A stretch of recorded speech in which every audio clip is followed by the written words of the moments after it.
Hi పిల్లలు. ఈరోజు పాఠం కోసం ఎదురు చూస్తున్నట్టున్నారే. నిన్న పాట నేర్చుకొని వచ్చారా? ఏం పాఠం? గేయం కదా, తరువే తల్లి గేయం కదా, అవునా? ఏం పాఠం ఎవరైనా పాడగలరా? పాడగలరా? ఏది నిన్న నేర్చుకునే చరణం ఏంటి? చెట్టునురా చెలిమినిరా తరువునురా తల్లినిరా, నరికి వేయబోకురా కరువు కోరుకోకురా, అమ్మనురా నన్ను అమ్మకురా, అవునా? కొడుకురా, అవునా? ఇలాగే నేర్చుకున్నారా? కొట్టకురా. ఇంత ధీరంగా పాడింది కదా పాపం చెట్టు, అవునా? మరి ఆ చెట్టు గురించి ఇంకా ఇంకా ఎంత బాధపడుతూ ఇంకా ఏం బాధపడుతుందో ఎంత బాధపడుతుందో చూద్దామా ఇప్పుడు మనం? ఓకే, దానిలోకి వెళ్ళే ముందు ఒకసారి క్వశ్చన్స్ అడగనా? చెలిమి అంటే ఏంటి?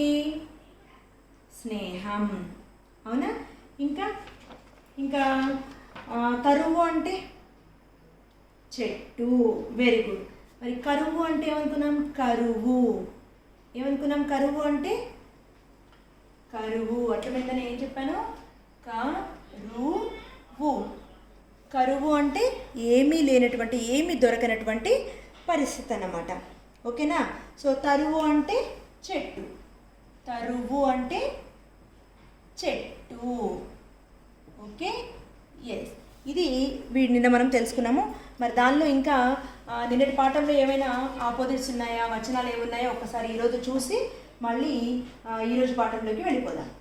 చూడండి, నేను చెప్పుకున్నాం కదా, చెలిమి అంటే స్నేహం, తరువు అంటే చెట్టు, కరువు అంటే క్షామము. క్షామము అంటే కూడా ఏంటి?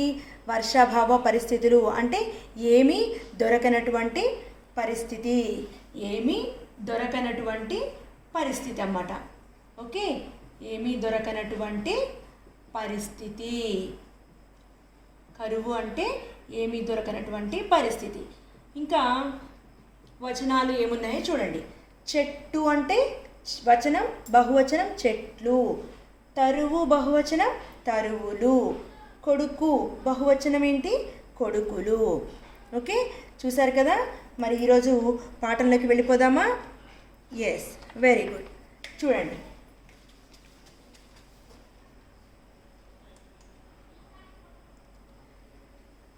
ఇక్కడ చూసారా, అమ్మ ఒక చంటి పాపని ఎలా ఎత్తుకొని ఉందో కనిపిస్తుందా? ఎస్, చూడండి. ఇక్కడేమో చిన్న బాబు పళ్ళని ఏంటో కొడుతున్నాడు, దేంతోటి? రాయితో కొడుతున్నాడు. చూడండి, మరి దీనికి ఈ రెండు ఒక చిత్రాలను చూసి కవి ఏ రకంగా చెప్పాడో చూడండి. మరి ఆ చెట్టు ఎంత బాధపడుతుంది అనేది కవి తన యొక్క గేయ రూపంలో ఏ రకంగా చెప్పాడో చూడండి. చంటి పాప కాళ్ళతో తన ఎదపై తన్నిన, దీవెనగా తల్లి ఆనందాశ్రులు రాల్చినట్టు, రాళ్లను విసిరే మీకు పళ్ళను అందిస్తున్నా. చూడండి, చంటి పాప కాళ్ళతో. చంటి పాప అంటే చూసారు కదా, చిన్న పాప, తల్లి దగ్గర పాలు తాగేటువంటి చిన్న పాప ఉంటుంది కదా, ఆ చంటి పాప అంట కాళ్ళతో, తన యొక్క కాళ్ళతోటి తన ఎదపై తన్నినా. ఇక్కడ తన అంటే ఎవరు? చంటి పాపని ఎవరు ఎత్తుకుంటారు? అమ్మ ఎత్తుకుంటుంది కదా. అమ్మ యొక్క ఎదపై. ఎద అంటే ఏంటి? హృదయం. ఎద అంటే హృదయం. తన ఎదపై తన్నిన. అలా పాలు తాగుతూ ఇలా తంతూ ఉంటారు కదా. మీరు కూడా చూసారా, మీరు ఇంట్లో చిన్న తమ్ముడు కానీ చెల్లి కానీ ఉంటే పాలు తాగుతూ ఇలా తంతూ ఉంటుంది కదా అమ్మని. తన ఎదపై, తన యొక్క హృదయంపై తన్నిన, దీవెనగా తల్లి. ఆ చంటి పాప కాబట్టి తనకు తెలియదు కదా, చిన్న పాప దేవుళ్ళతో సమానం అంటారు కదా చిన్నపిల్లలు. మరి దీవెనగా ఆశీర్వదిస్తున్నట్టుగా తల్లి ఆనందాశ్రువులు. ఆనందాశ్రువులు అంటే సంతోషంతో, ఆనందంతో వచ్చేటువంటి, అశ్రువులు అంటే కన్నీరు, సంతోషంతో వచ్చేటువంటి ఆనంద భాష్పాలు, ఆనందంతో వచ్చేటువంటి కన్నీరు, కళ్ళ నుండి వచ్చేటువంటి నీరు రాల్చినట్టు.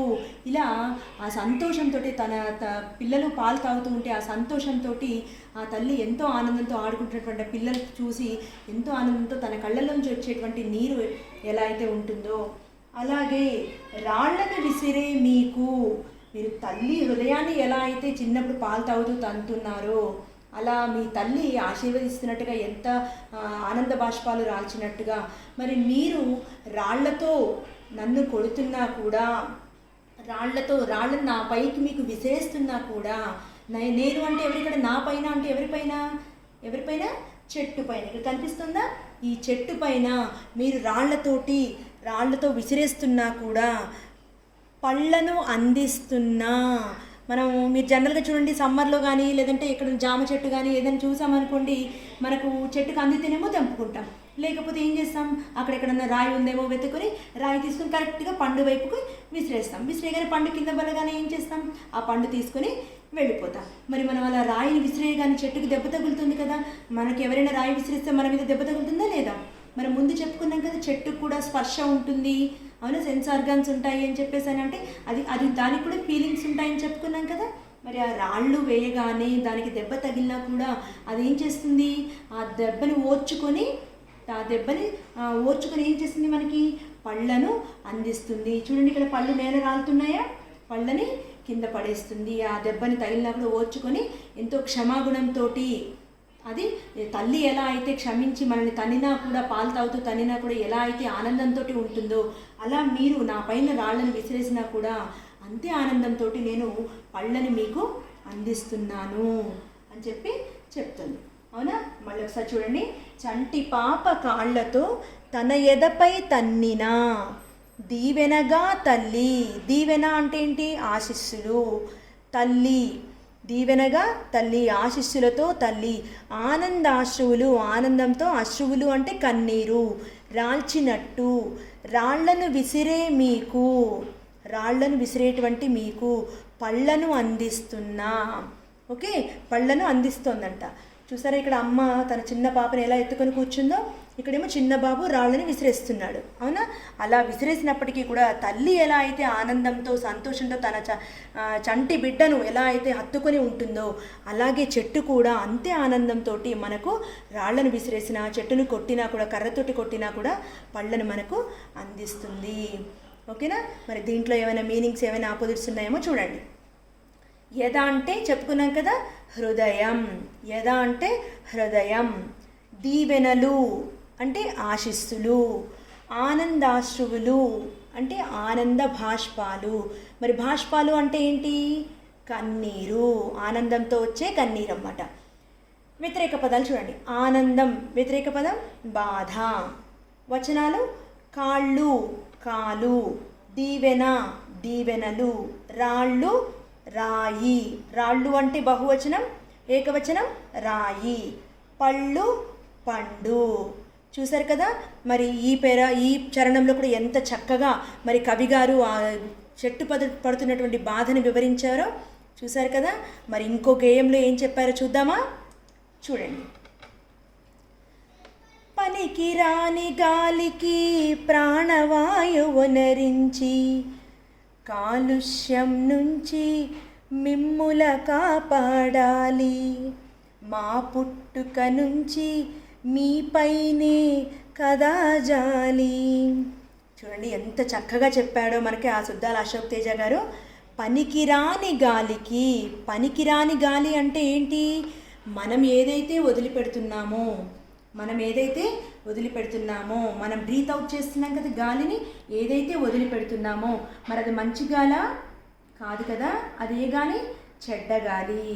మీరు ఇంగ్లీష్లో నేర్చుకున్నారు కదా, సైన్స్లో తెలుసుకున్నారు కదా, కార్బన్ డైఆక్సైడ్ అని చెప్పి. అవునా? మనం వదిలేటువంటి గాలి ఏంటి? చెడ్డ గాలి. మరి అలాంటి చెడ్డ గాలిని, పనికి రానటువంటి ఆ గాలిని తీసుకొని, ఆ పనికి రానటువంటి గాలిని మనము జంతువులు, జీవరాశులు వదిలినటువంటి ఆ గాలిని అంతా కూడా తీసుకొని ప్రాణవాయువు వనరించి, ప్రాణవాయువును అంటే ప్రాణవాయువు అంటే గాలి, మన ప్రాణానికి అవసరమైనటువంటి గాలిని వనరించి అంటే ఏంటి? అందించి, మనం ప్రాణానికి అంటే మనం గాలి పీల్చుకోవడానికి, మనం బతకడానికి అవసరమైనటువంటి గాలిని, ఓకే, ప్రాణవాయువుని వనరించి అంటే అందించి, మన బతకడానికి అవసరమైనటువంటి గాలిని మనకు అందించి, కాలుష్యం నుంచి, కాలుష్యం మనకు తెలుసు కదా, కాలుష్యాలు ఎన్ని రకాలున్నాయి. భూమి కాలుష్యం ఉంది, వాతావరణ గాలి కాలుష్యం, నీటి కాలుష్యం అని ఉంది అనుకున్నాం కదా. మరి ఈ గాలి కాలుష్యం అవుతుంది. ఎలా అవుతుంది గాలి కాలుష్యం అనేది? మన ఫ్యాక్టరీల నుంచి వచ్చే పొగ వల్ల కానీ, వాహనాల నుంచి వచ్చేటువంటి పొగ వల్ల కానీ, అవునా, వీటన్నిటి వల్ల మనకు గాలి కాలుష్యం అనేది ఏర్పడుతుంది కదా. మరి గాలి కాలుష్యం ఏర్పడడం వల్ల ఏమవుతుంది? మనకు సూర్యుడి నుంచి వచ్చేటువంటి మనకు పైన ఆకాశంలో లేయర్స్ ఉంటాయి కదా, ఆ లేయర్స్ అనేది హోల్స్ పడిపోయి ఆ సూర్యుడి యొక్క కిరణాలు మనకు భూమికి డైరెక్ట్గా తగలడం వల్ల మనం అందరం కూడా మనకు ఎంతో మంటతోటి మనము బాధపడడం జరుగుతుందన్నమాట. మరి అలా జరగకుండా ఆ లేయర్స్, ఆ పొరలు ఏవైతే ఉన్నాయో అవి పాడు కాకుండా ఉండాలి అని ఏం చేస్తుంది చెట్టు? ఆ కాలుష్యం ఏదైతే వదులుతున్నట్టు వాహనాల నుంచి కానీ, ఫ్యాక్టరీల నుంచి కానీ, పరిశ్రమల నుంచి, అది ఫ్యాక్టరీలు అంటే పరిశ్రమలు, ఆ పరిశ్రమల నుంచి వచ్చేటువంటి ఆ పొగ ఏదైతే, ఆ చెడు గాలి ఏదైతే ఉందో ఆ గాలినంతా కూడా చెట్టు పీల్చుకుంటుందంట. ఆ చెట్టు పీల్చుకుని ఏం చేస్తుంది? మనకి మంచి గాలి, మన ప్రాణానికి అవసరమైనటువంటి మన గాలి పీల్చుకొని మన శ్వాసకు తీసుకోవడానికి అవసరమైనటువంటి మంచి గాలిని మనకు అందిస్తుందంట. చూడండి, మా పుట్టుక నుంచి మీ పైనే కదా జాలి. మా పుట్టుక నుంచి అంటే ఎప్పటి నుంచి? మనం ఎప్పుడైతే సీడ్స్ పెడతామో దాని నుంచి సాప్లింగ్స్ అని చిన్నగా మొలకలు వస్తూ ఉంటాయి కదా, ఆ చిన్నగా మొలకలు అప్పటి నుండి కూడా దాని యొక్క పని అనేది మొదలవుతుంది. అప్పటి నుండి కూడా మనం వదిలినటువంటి ఆ చిన్న ప్లాంట్గా ఉన్నప్పటి నుంచి కూడా మనం వదిలినటువంటి చెడు గాలిని తీసుకొని మనకు మళ్ళీ మంచి గాలిని అందిస్తుంది. అందుకనే మా పుట్టుక నుంచి, మేము పుట్టిన దగ్గర నుంచి కూడా, మేము విత్తనం నుంచి మొక్కగా పుట్టిన దగ్గర నుంచి కూడా మీ పైనే కదా జాలి, మీ అందరి మీద మాకు జాలి. అయ్యో, మరి కార్బన్ డైఆక్సైడ్ వాళ్ళు వదిలినటువంటి గాలి మనం తీసుకోవాలి, మనం ఇచ్చే మంచి గాలి వల్లే కూడా వాళ్ళందరూ బతుకుతారు, వాళ్ళందరూ జీవిస్తారు అనే ఆలోచనతోటి ఆ జాలి హృదయం కలిగి అది ఏమీ ఆశించకుండా మనకి కావలసినటువంటి గాలిని ఆ చెట్టు అందిస్తుందంట. అదే చెప్తుందన్నమాట. మళ్ళీ ఒకసారి చూడండి, ఇక్కడ చూసారా మీరు, ఈ సన్లైట్ నుంచి వచ్చేటువంటి ఇక్కడ ఓజోన్ లేయర్ అంటామన్నమాట. ఇప్పుడు చెప్పాను కదా నేను, ఆ కాలుష్యం నుంచి వచ్చేటువంటి ఇవన్నీ కూడా ఏమవుతుంది, మనకు ఆకాశంలో పొరలు ఉన్నాయన్నాం కదా, ఈ ఓజోన్ అనే లేయర్ ఉంది కదా, ఆ లేయర్ని ఈ కాలుష్యం అనేది పాడు చేయకుండా ఉండడానికి, అది కనుక పాడైతే ఏమవుతుంది, మనకు ఆ సూర్యుని యొక్క కిరణాలు భూమి మీద పడి, అంటే ఇప్పుడు మనకు ఇలా సమ్మర్లో చూసారా ఎంత వేడిగా ఉంటుంది, అది ఈ ఓజోన్ లేయర్ కనుక పాడైంది అనుకోండి ఇంకా ఎక్కువగా వేడి ఉంటుంది, మనం ఆ వేడిని తట్టుకోలేమన్నమాట. మరి అలాంటి ఆ పొర పాడవకుండా ఉండడానికి ఏం చేస్తుందంట చెట్టు? ఈ ఫ్యాక్టరీల నుంచి వచ్చేటువంటి పొగ కానీ, వెహికల్స్ నుంచి వచ్చేటువంటి పొగ కానీ, వీటన్నిటినీ కూడా చెట్టు తీసుకుంటుందన్నమాట. చెట్టు తీసుకొని మనకు మంచి గాలిని అందిస్తుంది. ఓకేనా? ఇక చూడండి, ఈ CO2 అంటే ఏంటి? Carbon dioxide. అంటే మనిషి వదిలినటువంటి గాలి, చెడు గాలి ఏదైతే ఉందో ఆ గాలిని చెట్టు తీసుకుంటుందంట. చెట్టు తీసుకొని మనకు O2 అంటే ఆక్సిజన్, మనకు మంచి గాలిని అందిస్తుందన్నమాట. చూసారా, తను చెడ్డ గాలిని పీల్చుకొని మనకు మంచి గాలిని అందిస్తుంది. అంటే మనకి ఎంత సహాయం చేస్తుందో చెట్టు. చూసారు కదా. చూడండి మళ్ళీ ఒకసారి, పనికిరాని గాలికి ప్రాణవాయు వనరించి కాలుష్యం నుంచి మిమ్ముల కాపాడాలి, మా పుట్టుక నుంచి మీ పైనే కదా జాలి. ఓకేనా? ఇప్పుడు దీంట్లో ఉన్న మీనింగ్స్, ఆపోజిట్స్ ఏమున్నాయో చూడండి. ప్రాణవాయువు అంటే పీల్చే గాలి, వనరించి అందించి, కాపాడటం అంటే రక్షించడం, పుట్టడం జన్మించడం. ఓకేనా? వ్యతిరేక పదాలు చూడండి. పుట్టుట అంటే గిట్టుట, జన్మించుట మరణించుట అని కూడా ఆపోజిట్ వస్తుంది. వచనాలు ఏమున్నాయో చూడండి. కాలుష్యం కాలుష్యాలు, వాయువు వాయువులు. చూశారు కదా ఎంత చక్కగా మనకు కవి గారు మనకు చెట్టు పడేటువంటి బాధని ఆయన యొక్క గేయ రూపంలో ఎంత చక్కగా వివరించారో మనకి. అవునా? ఇప్పుడు ఇంకొక చరణాన్ని చూడండి.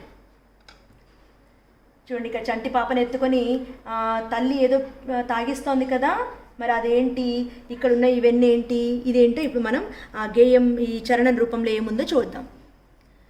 సూర్యరశ్మి బువ్వగా లవణాలే పాలుగా కలిపి ఉగ్గు పాల పిండి తిండి చేసినానురా, కడుపు నింపు మాతకు కడుపు కోత పెట్టకురా. చూడండి ఎంత చక్కగా వివరించారో. సూర్యరశ్మి బువ్వగా. రశ్మి అంటే కాంతి. రశ్మి అంటే ఏంటి అర్థం? కాంతి. సూర్యుడి నుంచి వచ్చేటువంటి కాంతి. బువ్వగా. బువ్వగా అంటే ఏంటి ఇక్కడ? ఆహారంగా. సూర్యుడి నుంచి వచ్చేటువంటి కాంతి బువ్వగా, ఆహారంగా. లవణాలే పాలుగా. లవణాలు అంటే ఏంటి? మనం ఇప్పుడు ప్లాంట్ మనం ఏదైనా పెడతాము, చెట్టు కానీ మొక్కలు కానీ ఏమైనా ఉంటాయి, వాటికి మనం ఏం చేస్తాము? భూమిలో ఉన్నటువంటి ఆ చెట్టుకి నీళ్లు పోస్తాం, అవునా? ఆ నీళ్లు పోయడం వల్ల ఏమవుతుంది? మనం పోసిన నీళ్లు భూమిలో పోయడం వల్ల భూమి లోపల ఉన్నటువంటి ఏవైతే న్యూట్రియంట్స్ ఏవైతే ఉంటాయో, మినరల్స్ ఏవైతే ఉంటాయో అవన్నీ కూడా ఆ నీళ్లలో కరిగిపోయి ఆ నీళ్ల ద్వారా ఆ మినరల్స్, ఆ ప్రోటీన్స్ ఏవైతే ఉంటాయో భూమి లోపల ఉన్నటువంటి అన్నింటినీ కూడా చెట్టు వేర్ల ద్వారా పైకి తీసుకుంటుంది. ఆ స్టెమ్ ఏదైతే ఉందో కాండం అంటాం కదా, దాని ద్వారా అలా తీసుకొని ఆ పైనుంచి మనం వదిలినటువంటి కార్బన్ డైఆక్సైడ్ని తీసుకొని, అంతేకాక సూర్యుడి నుంచి వచ్చేటువంటి ఆ వెలుతురుని తీసుకొని, ఓకేనా, ఇంకా ఆకులలో ఉన్నటువంటి క్లోరోఫిల్ అనే దాని సహాయంతో ఆ చెట్టు తన యొక్క ఆహారాన్ని తయారు చేసుకుంటుంది. ఆ రకంగా తయారు చేసుకొని మనకి మంచి గాలిని అందిస్తుంది. అంతేకాకుండా పండ్లని, పువ్వులని, కాయలని కూడా అందిస్తుంది. అర్థమైందా? సూర్యరశ్మి బువ్వగా, లవణాలే పాలుగా. ఈ లవణాలు ఏదైతే చెట్టు తను తీసుకుంటుందో భూమి లోపల మనం పోసేటువంటి నీళ్లలో భూమి లోపల ఉన్నటువంటి మినరల్స్ అవన్నీ కరిగిపోయి ఏదైతే ఆహారంగా తయారు చేసుకుంటుందో, మరి ఆ చెట్టు నుంచి వచ్చేటువంటి ఆ పువ్వులను కానీ, పండ్లను కానీ, కాయలు కానీ, అందులో మనకు ఔషధానికి సంబంధించినటువంటి ఎన్నో రకాల మొక్కలు కూడా ఉన్నాయని చెప్పుకున్నాం కదా, అలాంటి ఔషధాలు కానీ, ఔషధ సంబంధ మొక్కలు కానీ అవన్నీ కలిపి ఉగ్గు పాల పిండి, పాలుగా కలిపి, ఇవన్నీ ప్రోటీన్స్ ఇవన్నీ పాలలాగా కలిపి, పాలల్లో ఉగ్గు పాల పిండి. ఉగ్గు పాలు అంటే ఏంటి?